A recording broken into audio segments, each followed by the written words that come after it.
1,35,000 মাশাআল্লাহ। এখন মুরব্বির কাছে কিন্তু ভাই চাইতেছে আরো কিছু দেওয়ার জন্য।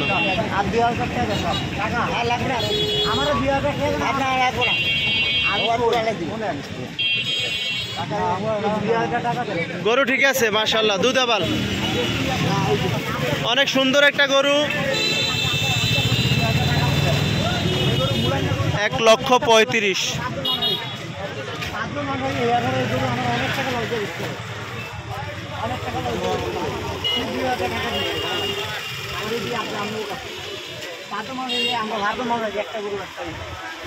গরু বিক্রি হয় না, বিক্রেতার কথা হলো কাকা একটা গরু বিক্রি করতে পারি নাই, আপনি আরো 2,000 টাকা দেন।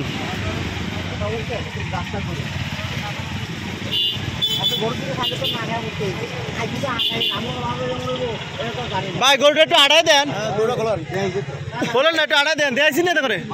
হ্যাঁ তাহলে তো ঠিক আছে, তো রাস্তা লয়ে গেল না আর কি। মাশাআল্লাহ,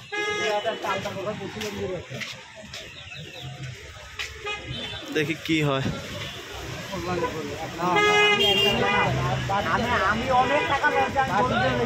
চাচা যে দাম কইছেন ঠক দেন না, কত? 1,35,000। চাচা ঠক দেন না ইনশাল্লাহ। আজকে সকাল ধরে ঘুরি তো 2-4টা বিক্রি করছে দেখছি। আবাল গরু, জিতবেন ইনশাল্লাহ। আমি দিতাম না, কথা বলছেন? বুঝছি ভাই, 2,000 টাকা পাই টাকার কাছে আমরা ভাত খাবো। এই গরুটা আনছি, একটা গরু আমি ব্যস্ত নাই, একটা গরু বিক্রি করতে পারেন নাই। বন্ধুরা খামারের কথা হলো একটা গরু বিক্রি হয় না, এই জন্য কিছু কমে হলো একটা গরু বিক্রি করছে। আপনারা দেখতেছেন অনেক লসে হলো এই গরুটা বিক্রি করে দিতেছে। ভাই আপনি আসছেন কই থেকে? আমার বাড়ি হলো মোল্লারহাট। মোল্লারহাট, মোল্লারহাট। এটা কোন জায়গায় পড়ছে? এটা হলো থানা রায়পুর, জেলা লক্ষ্মীপুর। রায়পুরের দিকে পড়ছে। যাক যাক, রায়পুর থেকে সোনাপুর হাটে আসছে গরু বিক্রি করার জন্য। বন্ধুরা 1,35,000 না গরু ঠিক আছে ভাই। 2,000 কম বা সেটা না, তবে গরু সুন্দর আছে মাশাআল্লাহ। বন্ধুরা হাটের অবস্থা দেখতেছেন, বৃষ্টির কারণে কিন্তু সব এলোমেলো হয়ে গেছে।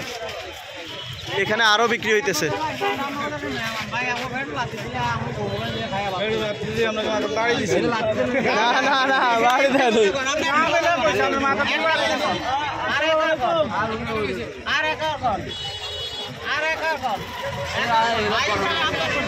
কত কইছে কাকা?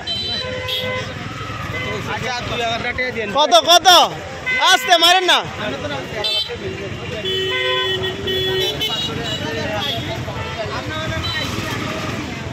বেচা কিনা চলতেছে।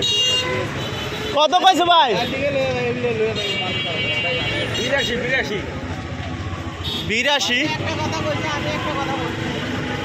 82,000 টাকা এই ষাঁড় গরুটি বিক্রি হচ্ছে। ষাঁড় না আবাল ভাই? ষাঁড় মাশাআল্লাহ মাশাআল্লাহ, অনেক সুন্দর, এই মাত্র বিক্রি হয়েছে। 82,000।